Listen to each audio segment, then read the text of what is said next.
കൊല്ലത്ത് കിടപ്പറ ദൃശ്യങ്ങൾ അശ്ലീല വെബ്സൈറ്റുകളിൽ വിറ്റെന്ന ഭാര്യയുടെ പരാതിയിൽ ഭർത്താവ് അറസ്റ്റിൽ. കൊട്ടിയം പോലീസാണ് പ്രതിയെ പിടികൂടിയത്. പ്രായപൂർത്തിയാകാത്ത കുട്ടിയുടെ മുൻപിൽ വെച്ച് ലൈംഗിക വൈകൃതം കാണിച്ചതിന് പോക്സോ കേസും രജിസ്റ്റർ ചെയ്തിരുന്നു.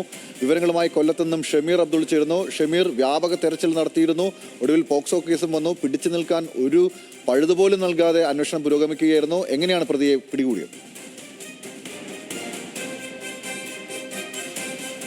കൊട്ടിയം പോലീസാണ് ഇത്തരത്തിൽ ഈ പ്രതിയെ പിടികൂടുന്നത്. ഗൗതം, പുലർച്ചയോടുകൂടി പ്രതിയെ പിടികൂടിയെങ്കിലും ഇപ്പോഴാണ് ഈ വിവരം മാധ്യമങ്ങൾക്ക് മുമ്പിൽ പോലീസ് അറിയിച്ചത്. എന്തായാലും വളരെ കുറ്റകരമായ ഒരു സംഭവം, അതും വിദേശത്ത് വെച്ച് സ്വന്തം ഭാര്യയുടെ അശ്ലീല ദൃശ്യങ്ങൾ പകർത്തി, അതിനുശേഷം സ്വന്തം 4 വയസ്സുള്ള മകളുടെ ദൃശ്യങ്ങൾ പകർത്തി അത് വെബ്സൈറ്റുകൾക്ക് വിറ്റ് പണം സ്വീകരിച്ച സംഭവത്തിലാണ് ഇത്തരത്തിൽ ഈ ഒരു അറസ്റ്റ് ഉണ്ടായിരിക്കുന്നത്. കഴിഞ്ഞ ഒരാഴ്ചയിൽ അധികമായി ഈ പെൺകുട്ടി നാട്ടിലുണ്ട്.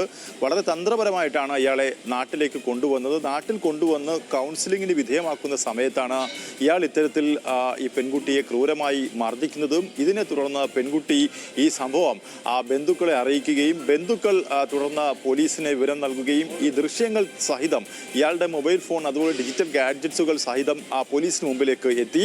പോലീസ് ഇതൊക്കെ തന്നെ പരിശോധിച്ച ശേഷം ഇയാളെ പിടികൂടാൻ ശ്രമിച്ചെങ്കിലും ഇയാൾ ഒളിവിൽ പോവുകയായിരുന്നു. ഒപ്പം തന്നെ മറ്റൊരു വിവാദം ഈ സംഭവമായി ഉടലെടുത്തത് ഈ കുട്ടിക്കെതിരെ ലൈംഗിക വൈകൃതം ഇയാൾ കാട്ടി.